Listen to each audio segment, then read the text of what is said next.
অন্তর্বর্তী সরকারের ৮ উপদেষ্টার দুর্নীতির অভিযোগ তুললেন সাবেক সচিব। অন্তর্বর্তী সরকারের ৮ জন উপদেষ্টার বিরুদ্ধে সীমাহীন দুর্নীতির অভিযোগ তুলেছেন বিএনপি চেয়ারপারসন খালেদা জিয়ার একান্ত সচিব এবং অবসরপ্রাপ্ত প্রশাসন ক্যাডার কর্মকর্তা এবিএম আব্দুস সাত্তার। শুক্রবার রাজধানীর বিয়াম মিলনায়তনে অনুষ্ঠিত জুলাই গণ-অভ্যুত্থানের প্রত্যাশা এবং আগামী দিনের জনপ্রশাসন শীর্ষক সেমিনারে তিনি এই অভিযোগ করেন। আব্দুস সাত্তার বলেন, জুলাই আন্দোলনের রক্তের ওপর বসে থাকা অন্তত ৮ জন উপদেষ্টার দুর্নীতির তথ্য আমার কাছে আছে। গোয়েন্দা সংস্থার কাছেও এসব প্রমাণ রয়েছে, কিন্তু ব্যবস্থা নেওয়া হচ্ছে না।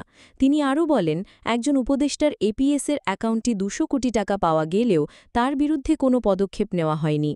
তিনি প্রশ্ন তোলেন, স্বাস্থ্য মন্ত্রণালয়ের মতো গুরুত্বপূর্ণ দায়িত্ব নূরজাহান বেগমের মতো অনভিজ্ঞ কেউ কীভাবে পালন করছেন। একইভাবে স্থানীয় সরকার ও যুব ও ক্রীড়া মন্ত্রণালয়ের দায়িত্বেও অনভিজ্ঞ উপদেষ্টাদের নিয়োগ নিয়ে তিনি উদ্বেগ প্রকাশ করেন। সেমিনারে উপস্থিত ছিলেন প্রশাসন ক্যাডারের শীর্ষ কর্মকর্তারা, বিশ্ববিদ্যালয়ের শিক্ষক, শহীদ পরিবারের সদস্য এবং জনপ্রশাসন সচিব। আলোচনায় উঠে আসে বিগত সরকারের সময় প্রশাসনের দুর্নীতি, রাজনৈতিক পক্ষপাত এবং জনগণের আস্থার সংকট। ঢাকা বিশ্ববিদ্যালয়ের উপাচার্য বলেন, ৫ই আগস্টের পর মানুষ প্রশ্ন করতে শিখেছে, প্রশাসনকে রাজনীতি থেকে দূরে রাখতে হবে। জনপ্রশাসন সচিব জানান, আইনের অভাব নেই, প্রয়োগের সাহসের অভাব রয়েছে।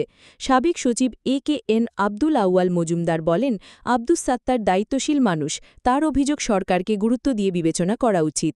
সেমিনারে শহীদ শাহরিয়ার খানের লেখা চিঠি পাঠ্যপুস্তকে অন্তর্ভুক্ত করার ঘোষণা দেন জনপ্রশাসন সচিব মোখলেসুর রহমান। তথ্যসূত্র প্রথম আলো।